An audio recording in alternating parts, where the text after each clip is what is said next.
श्री रामकृष्ण लीला प्रसंग स्वामी शारदानंद जी द्वारा लिखित पाठ संख्या 263।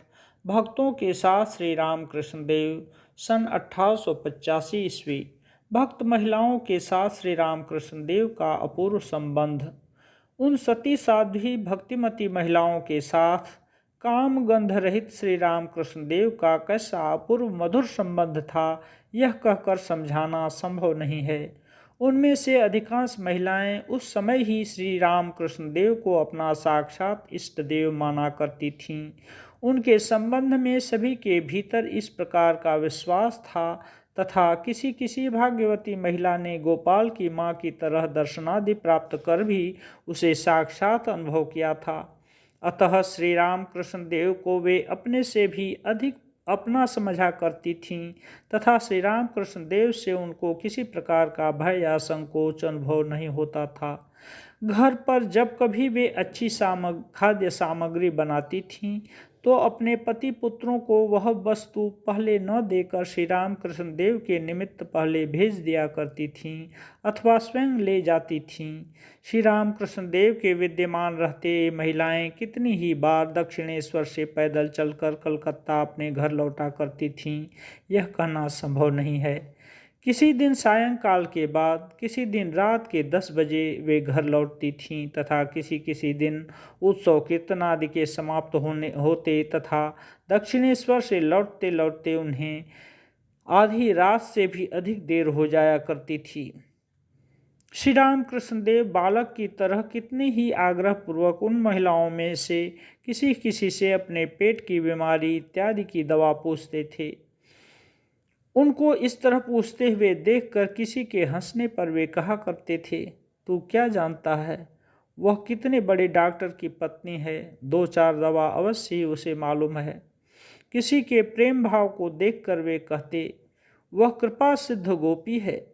किसी को स्वादिष्ट रसोई ग्रहण कर तथा किसी की स्वादिष्ट रसोई ग्रहण कर वे कहा करते, वह बैकुंठ की रसोइया है। सुख तो एक प्रकार की बंगाली तरकारी बनाने में सिद्धहस्त है इत्यादि।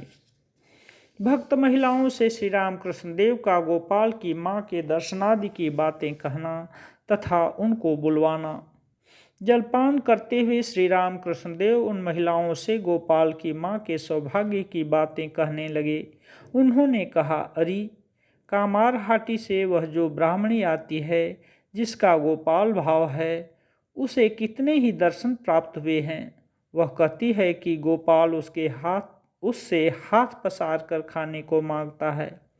इस प्रकार दर्शनादि प्राप्त कर प्रेमोन्मत्त हो वह एक दिन मेरे समीप उपस्थित हुई।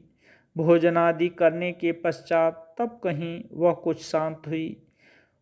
उससे मैंने रहने के लिए कहा, किंतु वह रही नहीं। जाते समय भी उसकी वह स्थिति थी। आंचल धरती पर लौट रहा था किंतु उसे इसका होश तक नहीं था। तब मैंने आंचल उठा दिया और उसके वक्षस्थल तथा मस्तक पर हाथ फेरने लगा। उसकी भक्ति तथा विश्वास बहुत ही अधिक है। अच्छा, उसे यहाँ लाने के लिए किसी को भेज दो न। बलराम बाबू के कान में यह बात पहुँचते ही उन्होंने तत्काल कामारहाटी से गोपाल की माँ को लिवा लाने के लिए आदमी भेज दिया। गोपाल की माँ के वहाँ उपस्थित होने के लिए पर्याप्त समय था, क्योंकि श्री रामकृष्ण देव को तो और भी 2 दिन वहाँ रहना था।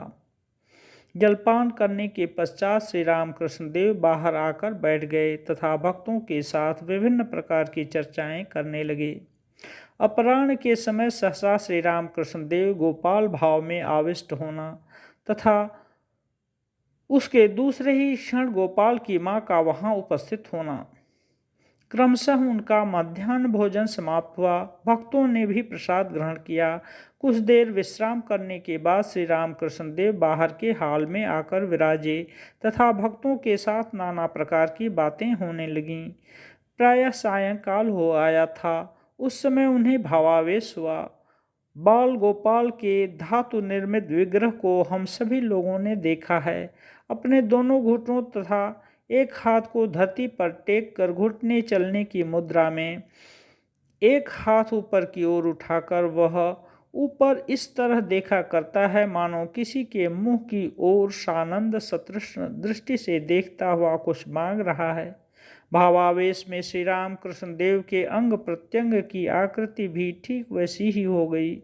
केवल उनके नेत्र इस तरह अर्धनिमीलित बने रहे कि मानो बाहर की किसी भी वस्तु को वे देख नहीं रहे हैं। उनके इस प्रकार भावावेश होने के कुछ ही पश्चात गोपाल की माँ की गाड़ी भी बलराम बाबू के दरवाजे पर आ खड़ी हुई तथा गोपाल की माँ ने ऊपर आकर श्री राम कृष्ण देव का अपने इष्ट देव के रूप में दर्शन किया। वहां पर उपस्थित सभी व्यक्तियों ने यह जानकर कि उनकी भक्ति के प्रभाव से ही ससा श्री राम कृष्ण देव को इस प्रकार का गोपाल भावावेश हुआ है, उन्हें परम भाग्यवती समझकर उनकी अभ्यर्थना तथा वंदना की। सभी लोग कहने लगे, क्या अपूर्व भक्ति है जिसके प्रभाव से श्री राम कृष्ण देव ने साक्षात गोपाल रूप धारण किया है। गोपाल की माँ बोली, पर मैं इस तरह जड़ बन जाना पसंद नहीं करती हूँ।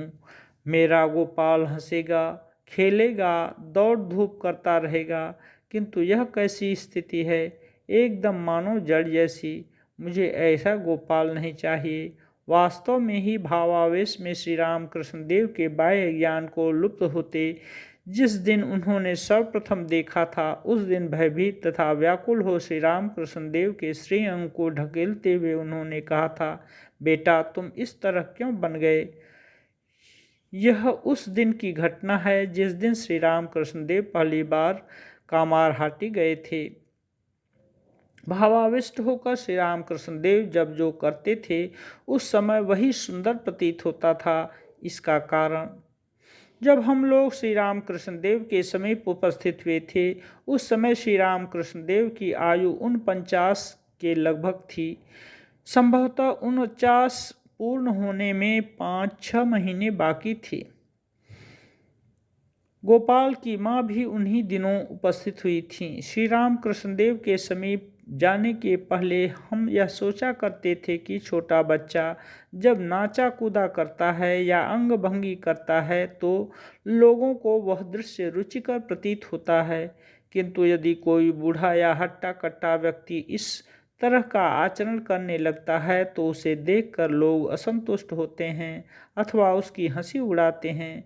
स्वामी विवेकानंद जी का यह कहना था कि गैंडे का विकट नृत्य क्या किसी को कभी अच्छा लग सकता है, किंतु श्री राम कृष्ण देव के समीप पहुंचकर हमने देखा कि सब कुछ विपरीत है। प्रौढ़ होते हुए भी वे नाचते गाते हैं, कितने ही प्रकार के हाव भाव प्रदर्शित करते हैं, किंतु उन सभी आचरणों में कितनी मिठास है।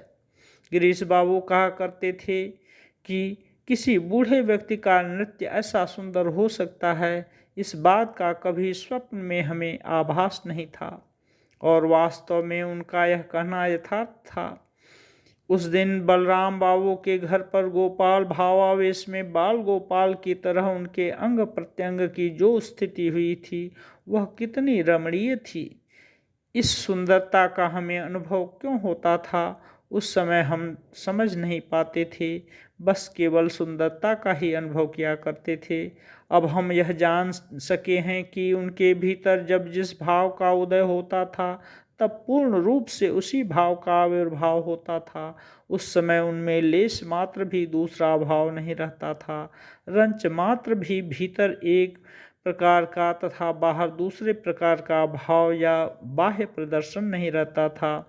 तब उस भाव में वे एकदम विभोर तन्मय या स्वयं हास परिहास पूर्वक वे जैसा कहा करते थे डायलूट हो जाया करते थे।